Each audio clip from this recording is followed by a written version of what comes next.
Hello, my dear students. Myself Shyam Singh Rawat, Assistant Professor, Department of Mechanical Engineering.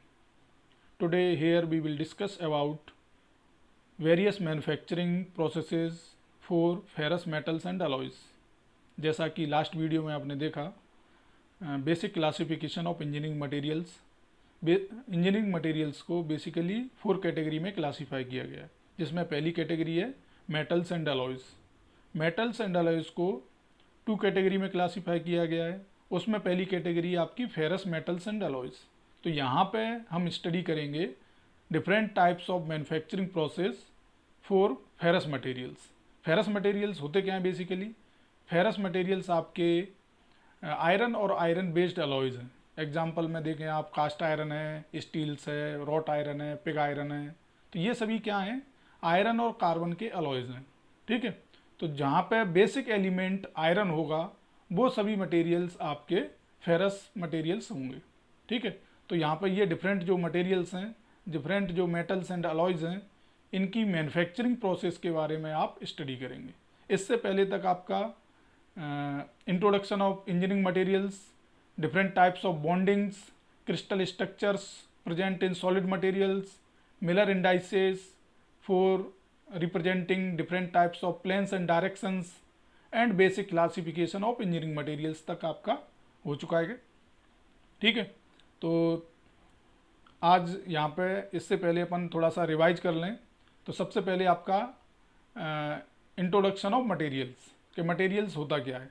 तो materials are anything that occupy space and have some mass, और जो directly और indirectly अपने लिए useful हो, और इसी मटेरियल्स को या डिफरेंट जो मटेरियल्स हैं उनको आप इंजीनियरिंग पर्पस के लिए यूज़ कर रहे हैं, तो वो आपके इंजीनियरिंग मटेरियल्स कहलाते हैं। ठीक है। यहाँ पर डिफरेंट टाइप्स के बॉन्डिंग्स होती है। जब मटेरियल को मेल्ट किया जाता है और उसके बाद जब उसको रिक्वायर्ड शेप एंड साइज में आप कन्वर्ट करते हैं, तो उस टाइम पे लिक्विड से सॉलिड में जब कन्वर्ट होता है मटेरियल, तो डिफरेंट जो एटम्स हैं वो एक स्पेसिफाइड मैनर में अरेंज होते हैं और उनके बीच में एक स्पेसिफिक बॉन्डिंग होती है। ठीक है। उसी बॉन्डिंग पे डिफरेंट जो मटेरियल्स हैं उसकी प्रॉपर्टीज़ डिपेंड करती हैं। तो यहाँ पे डिफरेंट टाइप्स की बॉन्डिंग होती हैं अलग अलग मटेरियल के अंदर। ठीक है। तो 2 टाइप की आपकी बॉन्डिंग्स थी, एक प्राइमरी बॉन्डिंग जो कि स्ट्रॉन्ग मटेरियल के अंदर रहती है और इंटर एटॉमिक बॉन्डिंग्स हैं। सेकंड आपकी सेकेंडरी बॉन्डिंग जो कि वीक मटेरियल्स के अंदर रहती है और ये आपकी इंटरमोलिकुलर बॉन्डिंग्स हैं। ठीक है। इसके बाद different types of crystal structures. तो लिक्विड से सॉलिड में जब कन्वर्ट हुआ तो बॉन्डिंग्स हुई, और बॉन्डिंग्स के कारण वहाँ पे जो एटम्स का अरेंजमेंट है वो स्पेसिफिक अरेंजमेंट में, लिक्विड से सॉलिड में कन्वर्ट होते टाइम पे एक स्पेसिफिक अरेंजमेंट में जो सभी एटम्स हैं मटेरियल के वो अरेंज होते हैं। ठीक है। ये नेचुरली प्रोसेस है और इसको चेंज किया जा सकता है डिफरेंट अलॉइंग एलिमेंट्स को ऐड करके, लेकिन एक स्पेसिफिक मैनर में वो अरेंज रहेंगे। यही अरेंजमेंट उस मटेरियल का क्रिस्टल स्ट्रक्चर कहलाता है। जैसे एग्जांपल अपन देखें कि बीसीसी क्रिस्टल स्ट्रक्चर है, एफसीसी क्रिस्टल स्ट्रक्चर है। तो इस तरीके से डिफरेंट 14 टाइप के आपके क्रिस्टल स्ट्रक्चर होते हैं जो कि जनरली यूज होने वाले मटेरियल्स के अंदर मिलते हैं आपको। ठीक है। और इन्हीं क्रिस्टल स्ट्रक्चर के ऊपर मटेरियल की प्रॉपर्टीज़ डिपेंड करती हैं। ठीक। इसके बाद आपने स्टडी किया मिलर इंडाइसिस। मिलर इंडाइसिस एक आपका रिप्रेजेंट करने का तरीका है प्लेन्स और डायरेक्शंस को एक स्पेसिफिक यूनिट सेल के अंदर, कि किस तरीके से एटम्स के जो प्लेन्स हैं वो अरेंज रहते हैं क्रिस्टल स्ट्रक्चर के अंदर। तो वहाँ पर एक यूनिट सेल लिया है, एक पार्ट लिया है क्रिस्टल स्ट्रक्चर का, स्पेस लैटिस का।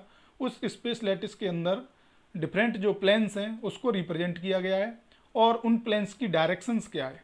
ठीक है। क्योंकि उस डायरेक्शन पे, प्लेन्स पे, क्रिस्टल स्ट्रक्चर पे, बॉन्डिंग्स पे, इन्हीं जो इंटरनली जो पार्ट हैं मटेरियल के, इस पे आपकी मैकेनिकल प्रॉपर्टीज़ डिपेंड करती हैं। और मैकेनिकल प्रॉपर्टीज़ इम्पोर्टेंट पॉइंट है, फैक्टर है मटेरियल सिलेक्शन के लिए। ठीक है। तो यहाँ पे आप देखेंगे classification of basic classification of engineering materials भी आपका हो चुका है, जिसमें बेसिक मैंने बताया है कि 4 कैटेगरी हैं: metals and alloy, ceramic materials, composite materials, polymers. ठीक है। इनको और आगे आपको डिफरेंट जो यूनिट्स हैं उसमें और डिटेल्स में पढ़ना है। ठीक है। तो यहाँ पे अपन जो पहला वाला पॉइंट है मेटल्स एंड अलॉयज, जिसमें फेरस मटेरियल्स आपका क्लासिफिकेशन है, ठीक है। तो उनकी मैन्युफैक्चरिंग किस तरीके से होती है उसके बारे में अपन यहाँ स्टडी करेंगे, ठीक है। तो सबसे पहले overview of this video, pre requisite points, जैसा कि बताया मैंने, यहाँ पे आपको फिजिकल केमिस्ट्री और सॉलिड स्टेट केमिस्ट्री के बारे में जानकारी होनी चाहिए, तो आसानी से आप डिफरेंट टाइप्स के जो मटेरियल्स हैं, डिफरेंट मैन्युफैक्चरिंग प्रोसेस हैं उनकी, और किस मटेरियल के अंदर क्या प्रॉपर्टीज़ होती हैं, क्रिस्टल स्ट्रक्चर्स क्या हैं, बॉन्डिंग्स क्या हैं, इन सभी को आसानी से समझ सकते हैं, ठीक है। और कंटेंट में देखें तो introduction of manufacturing process of ferrous materials and different types of manufacturing process for ferrous materials and manufacturing of ferrous materials की बात कर रहे हैं तो यहाँ पे manufacturing of pig iron, cast iron, steels, wrought iron, इनकी स्टडी करेंगे, ठीक है। लर्निंग आउटकम्स में आप देखें तो बेसिकली आपको जो फर्नेसेस हैं उसके बारे में जानकारी मिलेगी। सेकंड, किस तरीके से फेरस मटेरियल्स को मैन्युफैक्चर किया जाता है वो आप यहाँ पर देखेंगे और वो आप लर्न करेंगे, सीखेंगे, ठीक है। और इसी वीडियो पे बेस्ड कुछ क्वेश्चंस हैं, एक्सरसाइज है जो कि आपको सॉल्व करनी है। तो pre requisite points, solid state chemistry and simple physics and basic knowledge about materials, क्योंकि यहाँ पे मैन्युफैक्चरिंग कर रहे हैं तो मटेरियल मेल्ट होगा, तो आपको डिफरेंट मटेरियल्स के बारे में जानकारी होनी चाहिए कि किस मटेरियल का कितना मेल्टिंग टेम्परेचर है, ठीक है। तो सबसे पहले introduction, manufacturing of ferrous materials. तो सबसे आप देखें कि फेरस मटेरियल्स होता क्या है। फेरस मटेरियल्स बेसिकली आपके आयरन और आयरन बेस्ड अलॉयज हैं जो कि आपके फेरस मटेरियल्स कहलाते हैं, जिसमें बेसिक एलिमेंट आपका आयरन होता है और डिफरेंट अलॉइंग एलिमेंट उसके साथ ऐड होते हैं, और आपके wrought iron, cast iron, steels, pig iron, ये सभी अलॉयज वहाँ पे आपको मिलते हैं, ठीक है। तो manufacturing of ferrous materials means production of different types of steel, cast iron, wrought iron and pig iron, ठीक है। तो सबसे पहले डिफरेंट टाइप्स की मैन्युफैक्चरिंग प्रोसेसेस हैं फेरस मटेरियल्स के लिए। तो जो इनिशियल प्रोडक्ट बनता है वो आपका होता है पिग आयरन, और पिग आयरन से आप कास्ट आयरन, रॉट आयरन और स्टील का प्रोडक्शन करते हैं, ठीक है। तो आपका जो नेचर से, आप माइन से आयरन और हेमेटाइट या मैग्नेटाइट के फॉर्म में जो आयरन है वो निकलता है, उसको एक्सट्रैक्शन करते हैं, वहाँ पर जो ऑक्साइड प्रेजेंट है Fe2O3 या Fe3O4 के फॉर्म में आपको मिलेगा। तो यहाँ पे जो ऑक्साइड प्रेजेंट है उसे आप रिमूव करते हैं, रिफाइन करते हैं उस आयरन को, और डिफरेंट अलॉयज उससे बनाते हैं, ठीक है। तो सबसे पहले जब आयरन ओर से आप रिफाइन करते हैं, एक्सट्रैक्ट करते हैं, तो क्या होता है, जो आयरन ओर है उससे जो इनिशियल प्रोडक्ट बनता है वो बनता है आपका पिग आयरन। पिग आयरन क्या है, ब्लास्ट फर्नेस का प्रोडक्ट है।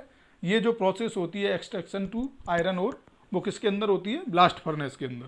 ब्लास्ट फर्नेस के अंदर आप क्या करते हैं, जो आयरन ओर है उसको लेते हैं, साथ में उसके कोक रखते हैं, प्लस आपका लाइमस्टोन रखा जाता है, और हॉट एयर की उस ब्लास्टिंग करते हैं, सप्लाई देते हैं हाई प्रेशर के साथ। तो क्या होता है, वहाँ पर जो कोक प्रेजेंट है वो मेल्ट होता है और आयरन ओर को भी मेल्ट करवाता है, ठीक है। आयरन ओर को भी मेल्ट करता है। तो वहाँ पर जो ऑक्साइड प्रेजेंट है वो रिएक्ट करती है कार्बन के साथ जो कोयले के अंदर है। तो ये इस तरीके से कार्बन डाइऑक्साइड या कार्बन मोनोऑक्साइड बन के वो बाहर निकल जाती है, ठीक है। और उसके साथ साथ वहाँ पर जो लाइमस्टोन है, लाइमस्टोन क्या है, रिएक्ट करके कार्बन डाइऑक्साइड से या ऑक्साइड से स्लैग बनाता है। वहाँ पर डिफरेंट जो इम्प्योरिटीज़ हैं आयरन ओर के अंदर उसके साथ रिएक्ट करके स्लैग बनाता है, और उस स्लैग को आप पहले बाहर निकाल लेते हैं और आपको जो रिफाइन किया हुआ है पिग आयरन मिलता है। लेकिन जब कोयले के साथ आप मेल्टिंग कर रहे हैं तो वहाँ पे कार्बन प्रेजेंट रहता है, और कार्बन क्या करता है, उस मटेरियल को हार्ड और ब्रिटल बनाता है, ठीक है। तो इसलिए पिग आयरन का कोई स्पेसिफिक प्रोडक्ट नहीं बनाते आप, क्योंकि वो बहुत ज़्यादा हार्ड और ब्रिटल होता है, क्योंकि कार्बन का परसेंटेज वहाँ कितना है, लगभग 4.5 to 6.67, ठीक है। तो ये रेंज आपकी पिग आयरन की रेंज है, पिग आयरन में कार्बन के परसेंटेज की रेंज है, ठीक है। लेकिन बेसिकली ये इनिशियल प्रोडक्ट है आपका कास्ट आयरन के लिए, रॉट आयरन के लिए, स्टील के लिए, जो कि कपोला फर्नेस के थ्रू, पडलिंग प्रोसेस के थ्रू और डिफरेंट जो स्टील की मैन्युफैक्चरिंग प्रोसेस हैं उससे बनाए जाते हैं। ठीक है, तो ये डिफरेंट मैन्युफैक्चरिंग प्रोसेस हैं आपके फेरस मटेरियल्स की। इसके आगे देखें, प्रोडक्शन ऑफ पिग आयरन। सबसे पहला जो इनिशियल प्रोडक्ट है वो क्या है? Pig iron. तो पिग आयरन आपका ब्लास्ट फर्नेस का प्रोडक्ट है। ब्लास्ट फर्नेस में डिफरेंट जो आयरन ओर है उसको मेल्ट किया जाता है विथ कोक एंड लाइमस्टोन। ठीक, तो वर्किंग इन कंस्ट्रक्शन आप देखें ब्लास्ट फर्नेस का, तो बेसिकली जो ब्लास्ट फर्नेस है आपका सिंपल स्टील की एक वेसल रहता है जो लगभग 4 से लेकर 6 मीटर डायमीटर में और लगभग 20 से 25 मीटर हाइट के साथ रहता है, और उसके अंदर आप रिफेक्टिव मटेरियल्स की लाइनिंग करते हैं। तो इस तरीके से एक वेसल प्रिपेयर होता है। उस वेसल में जो टॉप है वहाँ से चार्जिंग की जाती है, सप्लाई की जाती है रॉ मटेरियल की, जिसमें आपका आयरन ओर रहता है, प्लस कोक रहता है, प्लस आपका लाइमस्टोन। ठीक है, इनका स्पेसिफिक रेशियो में इनको रख के आप टॉप से चार्जिंग करते हैं। ठीक है, तो जब पूरे तरीके से इस जो आपका ब्लास्ट फर्नेस है उसको फिल कर देते हैं, उसके बाद होती है हॉट एयर की ब्लास्टिंग थ्रू टायर्स।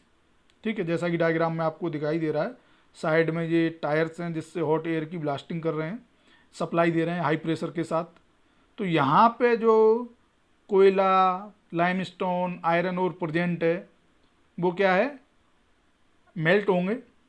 ठीक है, जो कोयला है वो कंबसन उसका स्टार्ट होगा और वो आयरन को और लाइमस्टोन को मेल्ट करेगा। ठीक है, तो वहाँ पे क्या होगा? कोयले के अंदर कार्बन प्रेजेंट है और आयरन ओर के अंदर ऑक्साइड प्रेजेंट है, लाइमस्टोन के अंदर CO3 प्रेजेंट है। ठीक है, तो क्या होगा? ये सभी रिएक्शंस होंगी इसके अंदर, जैसा कि देख रहे हैं डायग्राम के अंदर कि सबसे पहले hot air reacts with Coke, तो वहाँ पे क्या हुआ? CO2 बना। CO2 क्या करेगा? जो फिर द्वारा जो कार्बन डाइऑक्साइड जाएगी और जो कार्बन प्रेजेंट है उसके साथ रिएक्ट करेगी और 2CO कार्बन मोनोऑक्साइड बनाएगा।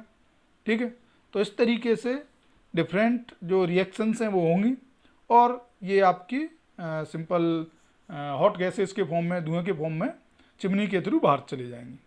ठीक है, तो ये क्या हो रहा है? प्यूरिफिकेशन हो रहा है आपका आयरन का। ठीक है, ऐसे ही आपके जो लाइमस्टोन है वो रिएक्ट करेगा, CaCO3 बनाएगा, उसमें से भी आपकी जो कार्बन डाइऑक्साइड है वो बाहर निकलेगी, या स्लैग के साथ वो रिएक्ट करके CaSiO2 बनाएगा जो कि स्लैग है।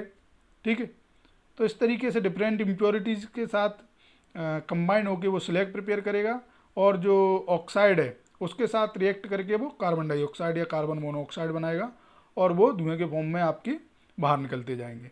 ठीक है, ऐसे ही रिडक्शन ऑफ आयरन ओर है, तो वहाँ पे जो FeTO3 है वो क्या करेगा? ऑक्सीजन क्या करेगा? रिएक्ट करेगा कार्बन डाइऑक्साइड से और जो कार्बन प्रेजेंट है उससे, और कार्बन डाइऑक्साइड और कार्बन मोनोऑक्साइड बनाएगा।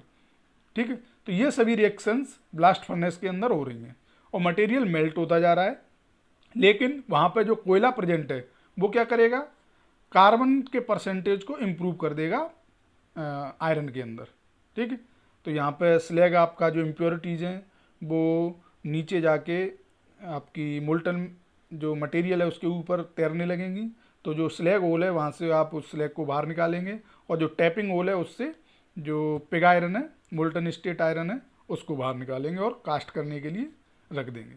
कास्टिंग में इनिशियल जो प्रोडक्ट बनते हैं वो आपके स्लैब हैं, ब्लेड्स हैं, इनगट्स हैं, इस फॉर्म में बनेंगे। उसके बाद फर्दर प्रोसेस होती है डिफरेंट प्रोडक्ट्स बनाने के लिए। ठीक है, तो ये आपकी ब्लास्ट फर्नेस। क्लियर? इसके बाद production of cast iron. Cast iron basically आपका आयरन और कार्बन का अलॉय है, जिसमें कार्बन का परसेंटेज 2.03 टू 4.5 रहता है। ठीक है, 4.5 तक या 6.67 तक भी आप कास्ट आयरन उसको बोल सकते हैं, लेकिन 4.5% से 6.67 तक अपन जाते हैं तो वहाँ पिग आयरन कहलाने लगता है। वो कार्बाइड या सीमेंटाइट कहते हैं उसको। बहुत ज़्यादा हार्ड और ब्रिटल मटेरियल है जो कि कोई स्पेसिफिक प्रोडक्ट बनाने के लिए उसको जो रिक्वायर्ड प्रॉपर्टीज है वो नहीं मिलती, तो कोई स्पेसिफिक प्रोडक्ट उससे नहीं बनता। ठीक है, तो यहाँ पे डिफरेंट प्रॉपर्टीज़ रहती हैं बेसिकली, ये भी हार्ड और ब्रिटल रहता है, ठीक है। कास्टेबिलिटी अच्छी है, आसानी से इसको कास्ट करके किसी भी फॉर्म में डिफॉर्म आपका रिक्वायर्ड शेप एंड साइज में कन्वर्ट किया जा सकता है, ठीक है। तो उसके बेसिस पे डिफरेंट एप्लीकेशंस हैं इसकी, different pipe, engine blocks, bed plates, ठीक है। तो ये आपके कपोला फर्नेस का प्रोडक्ट है, जिसमें पिग आयरन के साथ कोयला आप क्या करते हैं, कपोला फर्नेस में मेल्ट करते हैं और जो इम्प्योरिटीज़ हैं उसको रिमूव करते हैं, वहाँ पे जो कार्बन प्रेजेंट है उसको रिमूव करते हैं, तो क्या होता है, कास्ट आयरन आपको मिलता है। ये आपकी कपोला फर्नेस, ठीक है। सिंपल सिलेंड्रिकल स्टील की चैम्बर है, स्टील का वेसल है, जिसके इनर जो पार्ट है उस पर रिफ्रैक्टिव मटेरियल्स की लाइनिंग है, ठीक है। तो यहाँ पर जैसा कि आपको डायग्राम में दिखाई दे रहा है, चार्जिंग डोर से, चार्जिंग फ्लोर से आप क्या करते हैं, फ्लक्स, कोक एंड मेटल, ये तीनों लेयर बाय लेयर इसकी चार्जिंग करते हैं, ठीक है। मेटल में क्या है, पिग आयरन है, पिग आयरन, फ्लक्स और कोयला, इन तीनों की लेयर बाय लेयर यहाँ पे क्या करते हैं, आप चार्जिंग करेंगे और पूरी चार्जिंग डोर तक उसको पूरे तरीके से फिल कर लेंगे, ठीक है। और उससे पहले तक आप यहाँ पे क्या करते हैं, जो कोक का बेड है उसको टायर्स के थ्रू पहले चार्ज कर लेते हैं, पहले कंबसन उसका स्टार्ट कर लेते हैं, तो कपोला बिल्कुल अच्छे तरीके से हीट हो जाती है और वहाँ पे आप चार्जिंग करते जाते हैं, तो जो मटेरियल है वो मेल्ट होता है और जो रिएक्शंस आपकी ब्लास्ट फर्नेस के अंदर हो रही हैं लगभग उसी टाइप से रिएक्शंस यहाँ पे भी होंगी। तो यहाँ पे आपका जो कार्बन है वो रिमूव होगा, ठीक है। कोल्ड एयर की यहाँ पे ब्लास्टिंग करते हैं तो जो एयर है वो रिएक्ट करेगी क्या, कार्बन के साथ, वहाँ पर जो ऑक्सीजन प्रेजेंट है वो रिएक्ट करेगी कार्बन के साथ, और जो कार्बन लगभग 4.5 से 6% के बीच में था उसको रिमूव करेगी और 2 से लेके 4-4.5% के बीच में लेके आएगी, ठीक है। तो डिफरेंट टाइप्स के आपके यहाँ पे कास्ट आयरन आपको मिलेंगे, ठीक है। और जो फ्लक्स आप यूज कर रहे हैं वो और इम्प्योरिटीज़ प्रेजेंट हैं पिग आयरन के अंदर, और जो आपके आयरन ओर है उसके अंदर, या डिफरेंट जो स्क्रैप इसमें आप मिला रहे हैं उसके अंदर, तो वहाँ से वो उस इम्प्योरिटीज़ को रिएक्ट करके स्लैग के फॉर्म में कन्वर्ट करेगा। तो स्लैग होल से वो स्लैग आपका बाहर आएगा और जो टैपिंग होल है वहाँ से कास्ट आयरन बाहर आएगा लिक्विड फॉर्म में, ठीक है। और उसकी कास्टिंग करेंगे और डिफरेंट प्रोडक्ट्स बनाएंगे। तो ये आपकी कपोला फर्नेस है, ठीक है। तो बेसिक जो रिएक्शंस हैं वो बिल्कुल ब्लास्ट फर्नेस की तरह हो रही हैं। जो इम्प्योरिटीज़ हैं वो कार्बन डाइऑक्साइड या कार्बन मोनोऑक्साइड बन के बाहर जा रहा है और स्लैग के फॉर्म में बाहर आ रही है। और जो आपका मेन जो प्रोडक्ट है कास्ट आयरन, वो आपको कार्बन का जो परसेंटेज है, कंपोजिशन है, वो कम होके आपको मिल रहा है, ठीक। तो ये कपोला फर्नेस। अब इसके बाद तीसरा जो प्रोडक्ट है वो है रॉट आयरन। रॉट आयरन क्या होता है, आपका प्योरेस्ट फॉर्म ऑफ आयरन है, जिसका प्रोडक्शन आप पडलिंग प्रोसेस या रिवर्बरेटिव फर्नेस के अंदर करते हैं, ठीक है। बेसिकली ये जो रॉट आयरन है ये भी पिग आयरन से बनता है, ठीक है। पिग आयरन के अंदर जो कार्बन का परसेंटेज है उसका रिडक्शन किया जाता है, जैसा कि कास्ट आयरन के अंदर भी हुआ, लेकिन वहाँ पर जो कार्बन प्रेजेंट है अभी भी उसके अंदर 2 से लेके 4.5% तक है। लेकिन रॉट आयरन के अंदर बहुत 99% आपका ये प्योर रहता है, ठीक है। 1% के अंदर सभी जितने भी एलिमेंट हैं वो आ जाते हैं। तो कार्बन का परसेंटेज यहाँ पर देखें तो लगभग 0.03 के आसपास रहता है, ठीक है। मतलब प्योरेस्ट फॉर्म ऑफ आयरन है ये रॉट आयरन, ठीक है। सॉफ्ट और डक्टाइल होता है, और एक आध कोई जो सॉफ्ट और डक्टाइल जो स्ट्रेंथ की रिक्वायरमेंट नहीं है वहाँ पर उस तरीके के प्रोडक्ट आप बनाने के लिए रॉट आयरन का यूज करते हैं, ठीक है। तो प्रोडक्शन कुछ इस तरीके से होता है कि जो ब्लास्ट फर्नेस में के अंदर जो प्रोसेस हो रही है, ठीक है, उसको जस्ट उल्टा अपन यहाँ पे करते हैं, ठीक है। कि क्या करते हैं, पिग आयरन के अंदर अब क्या मिक्स करेंगे आप, आयरन ओर, जबकि वहाँ क्या हो रहा था, आयरन ओर के साथ कोयला लाइमस्टोन को कर रहे थे, यहाँ पर जस्ट उल्टा करेंगे, ठीक है। जो पिग आयरन है उसके साथ आप मिक्स करेंगे आयरन ओर, तो रिएक्शन वही होनी है, लेकिन आयरन ओर से आप उसको रिमूव कर रहे हैं, ठीक है। क्योंकि वहाँ पे ब्लास्ट फर्नेस के अंदर आप क्या कर रहे थे, जो ऑक्साइड प्रेजेंट है उसको रिमूव कर रहे थे, जबकि यहाँ पे क्या कर रहे हैं, जो कार्बन प्रेजेंट है पिग आयरन के अंदर उसको रिमूव कर रहे हैं। प्रोसेस वही होगी कि कार्बन और ऑक्सीजन रिएक्ट करेंगे, कार्बन डाइऑक्साइड या कार्बन मोनोऑक्साइड बनाएंगे, ठीक है। लेकिन कार्बन को रिमूव करने के लिए यहाँ पे आप आयरन ओर ऐड कर रहे हैं, Fe2O3 या Fe3O4, जो ऑक्साइड है वो रिएक्ट करेगा, कार्बन डाइऑक्साइड बनाएगा और चिमनी के थ्रू बाहर चला जाएगा, ठीक है। जबकि ब्लास्ट फर्नेस में क्या हो रहा था कि आप जो आयरन ओर है उसमें से ऑक्सीजन को रिमूव करने के लिए कार्बन ऐड कर रहे थे, ठीक है। तो ये आपका प्रोडक्शन ऑफ रॉट आयरन है, जिसमें ये आपकी रिवर्बरेटरी फर्नेस है, ठीक है। तो यहाँ पे जो आपका हर्थ है, उस हर्थ में आप क्या करते हैं, चार्जिंग डोर के थ्रू जो पिग आयरन है और जो आयरन ओर है उसको रखते हैं, ठीक है। तो पिग आयरन के अंदर जो कार्बन प्रेजेंट है और जो आयरन ओर के अंदर जो ऑक्साइड प्रेजेंट है वो रिएक्ट करते हैं और बाहर निकल जाते हैं चिमनी के थ्रू, ठीक है। इसके साथ साथ यहाँ पे एयर की सप्लाई दी जाती है और पूरे तरीके से उसको स्टायर करते रहते हैं पूरे लिक्विड मटेरियल को, कि अच्छे तरीके से उसमें जो एयर है वो पूरे तरीके से मिले और जो कार्बन प्रेजेंट है उसके साथ जो एयर के अंदर ऑक्सीजन प्रेजेंट है वो रिएक्ट करे और कार्बन डाइऑक्साइड और कार्बन मोनोऑक्साइड बन के बाहर निकले, ठीक है। और यहाँ पे कोई अलग से आप कोयले को, सॉलिड मटेरियल को यूज नहीं करते, ठीक है, क्योंकि आप उसी कार्बन को रिमूव कर रहे हैं। यदि कोयला आपने यूज किया यहाँ मेल्टिंग के लिए तो क्या हुआ, कार्बन परसेंटेज फिर इम्प्रूव हो जाएगा। तो अलग से गैस बर्नर या ऑयल बर्नर को यहाँ पे यूज करते हैं, ठीक है। या सिंपल सॉलिड मटेरियल्स की भी सॉलिड मटेरियल्स को भी एज ए फ्यूल यूज करें तो फिर थोड़ा सा जो फर्नेस है वो दूर रहेगी, ठीक है। मतलब जो कंबसन चैम्बर है वो आपका दूर रहेगा, वहाँ से जो हॉट गैसेज हैं वो फ्लो होंगी और उसके थ्रू मटेरियल मेल्ट होगा, ठीक है। तो जैसा कि डायग्राम में आपको दिखाई दे रहा है, एक साइड में बर्नर है और बर्नर से जो हॉट गैसेज हैं वो फ्लो हो रही हैं, मटेरियल को मेल्ट कर रही हैं और ऊपर से कंप्रेस्ड एयर की सप्लाई हो रही है, ठीक है। तो यहाँ पर जो एयर प्रेजेंट है वो क्या कर रही है, रिएक्ट कर रही है कार्बन प्रेजेंट है जो मेटल के अंदर उसके साथ, ठीक है। और जो कार्बन प्रेजेंट है उसको वहाँ से रिमूव कर रही है कार्बन डाइऑक्साइड और कार्बन मोनोऑक्साइड के फॉर्म में।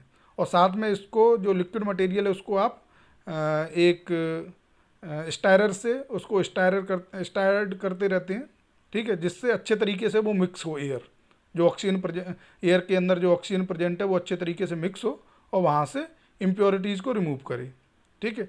इसके साथ साथ जो आपका फ्लक्स है वो भी ऐड करते हैं, तो जो और इम्प्योरिटीज़ हैं वो रिएक्ट करें इसके साथ, फ्लक्स के साथ, और लेयर बनाएं, स्लैग बनाएं और उस स्लैग को आप टैपिंग होल से बाहर निकाल लेते हैं और जो स्लैग होल से बाहर निकाल लेते हैं और टैपिंग होल से आपका मेन मटेरियल बाहर निकलता है, रॉट आयरन बाहर निकलता है।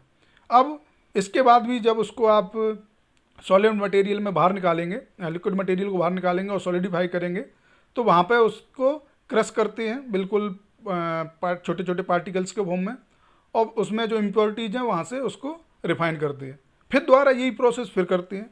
तो इस तरीके से डिफरेंट स्टेजेस में, डिफरेंट स्टेप्स में आपका रॉट आयरन का प्रोडक्शन होता है, ठीक है। तो ये आपकी रिवर्बरेटरी फर्नेस और पटलिंग प्रोसेस। ये कुछ क्वेश्चंस हैं इसी वीडियो पे बेस्ड, तो इसे आप सॉल्व करें और LMS पे अपलोड करें, ठीक है।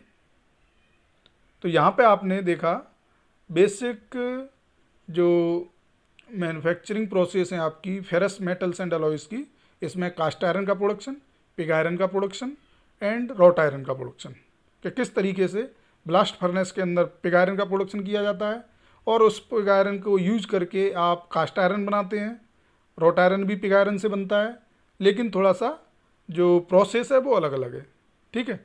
दोनों में आप कार्बन को रिमूव कर रहे हैं, लेकिन रॉट आयरन आपका प्योरेस्ट फॉर्म ऑफ आयरन है और वहाँ पे आप क्या करते हैं, जो कार्बन प्रेजेंट है वो पूरे तरीके से रिमूव करते हैं, जबकि कास्ट आयरन में कार्बन का परसेंटेज थोड़ा सा रहता है तो कार्बन को थोड़ा सा कम रिमूव करते हैं, ठीक है। तो ये आपकी manufacturing process of cast iron, wrought iron and pig iron. अब आपका जो सबसे इम्पोर्टेंट अलॉय है आयरन का वो रह गया है स्टील्स। तो आगे अगले वीडियो में अपन उस स्टील्स की जो मैन्युफैक्चरिंग प्रोसेस है उसके बारे में स्टडी करेंगे। ठीक है, तो यहाँ पे जो लर्निंग आउटकम्स हैं कि डिफरेंट जो फर्नेसेज हैं फेरस मटेरियल्स के लिए मेल्टिंग करने के लिए या मैन्युफैक्चर करने के लिए, वो आपने सीखा। उसके अलावा किस तरीके से फेरस मटेरियल की मैन्युफैक्चरिंग होती है, ठीक है, कि डिफरेंट जो फर्नेस हैं उसके अंदर किस तरीके से प्रोडक्शन होता है फेरस मेटल्स एंड अलॉय का, उसकी स्टडी की आपने, उसको सीखा। ठीक, ये different references. Thank you for listening.